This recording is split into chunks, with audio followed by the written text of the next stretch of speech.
according to David Lee Roth, other than the songs released by Warner Brothers. Once again, according to David Lee Roth, no other original songs exist from Van Halen other than the songs released by Warner Brothers. He said they only recorded as many songs as they needed to complete each Van Halen album. And then in big black bold letters, wrong. And that's where Tommy comes in. Tommy, I'll call you Tommy. Is there a secret here? We can't call you by your last name, Tommy. Thanks for the tape, by the way. Oh, you're welcome. Yeah, no, the only thing is I don't want my phone ringing off the hook right now. Well, let's explain to people what we're talking about here, and then we're going to listen to this cassette. I really enjoyed this tape, man. This was really interesting to listen to. David Lee Roth, Van Halen, 75. So how did this recording come about, and how did you get it? Well, the way it happened was I was playing in a band called Air Castle, and, we were all just kids, basically. And when our band played, I had a tape set up to record Air Castle. A couple of mics on stage, and a reel-to-reel tape recorder. Yeah. And when we got done, the next band was Van Halen. And they had just changed their name from Mammoth, which was the original name of the band. They had just changed their name from Mammoth to Air Castle, and to Van Halen, and they were kind of making a step up there, Yeah.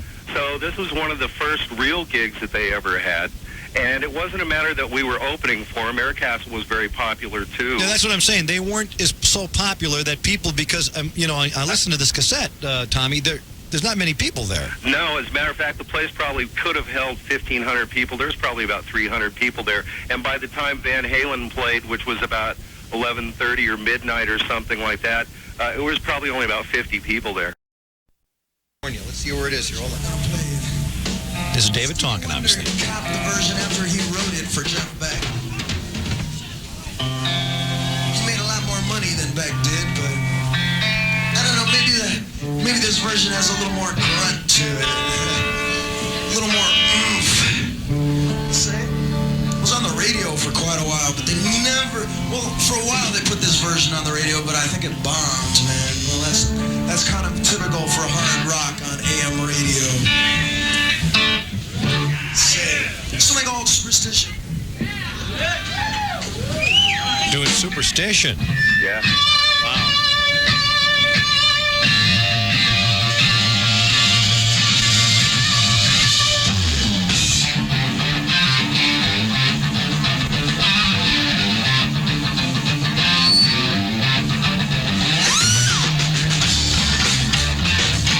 Get into this a bit. Van Halen live from 75.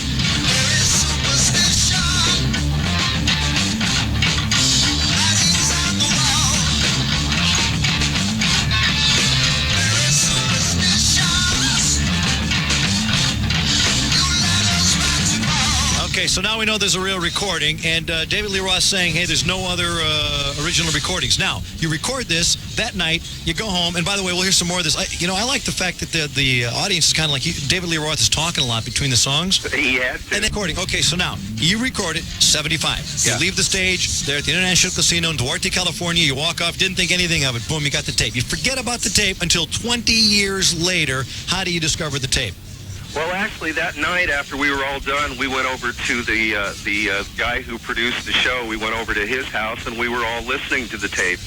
Actually, David and Eddie and myself and a few other people, and they didn't like it. They were bummed, that the power went out and different things, and Eddie wasn't staying in tune and just real nitpicky stuff. But yeah, Tommy, I don't have a lot of time. You have to get to the point as to what you come up with this tape, then you realize what you have, obviously, then you have to copyright it and explain that law. I don't know how you can own this tape because you really want to sell it. You want to turn this into a CD and sell it, right?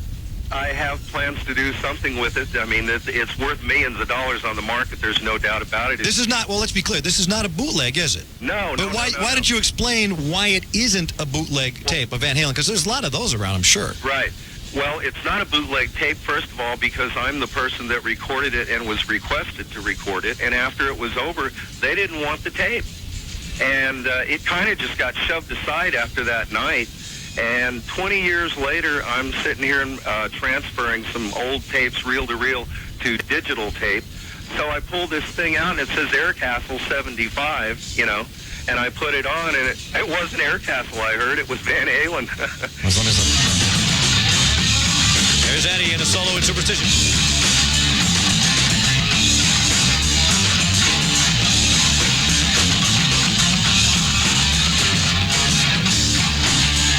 Okay, so you have the tapes, you have it copyrighted, and by the way, what do you plan to do with it, though? You plan to sell it as a CD called what? Live in 75, Unearthed Van Halen, what? I mean, you must be thinking about what you're doing with it. You send it out. Yeah, I have a lot of options here, and I've been consulting with few attorneys, and whether or not I deal with another major record company, I've let it be known this tape exists, and I've gotten overwhelming response from Japan, Denmark, Germany, New Zealand.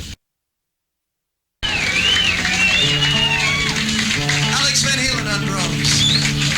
Thank you much. All right, then. All right, what we'll do here is, there used to be a place that was actually existed. It was about for 85 years, as a matter of fact, 16 miles east of Austin, Texas. And they used to call it the Chicken Ranch, the people who lived in the vicinity. The lady who owned it, she actually existed also. Her name was Miss Evelyn. She was the madame of the house. And she thought she was pretty high class, so she gave the place a French name. He's got it. Guy yells, La Grange. Did you hear that? Yeah. I love it. La Grange! Yeah, that's it. You are there. Oh, that's it. And he just starts playing it. I like this. Now, do you think, I mean, with Van Halen fans, do you think Van Halen's fans care about this one way or the other? Oh, absolutely. If you're a true Van Halen fan, you'd want to hear this because this is where they came from. This is it. This was the night. Yeah. This was it. Or one of the beginning nights. This was no, and by the way, let's be clear, this was no magical night. This was a bar gig. Yeah. This was a bar gig, no magical night. There was, beer on the amps. They went back, sat around, listened to a tape, and they were bummed because it didn't go well. And that's about it. The only one that wanted to be there was David Lee Roth. Yeah. He loved to talk, doesn't he? Oh, yeah. He was having a great time, and the girls were loving him. As always. All right, Tommy, you want to give a number out? You get a record deal. It's great. Have fun with it. What's the number? Yeah, the number is...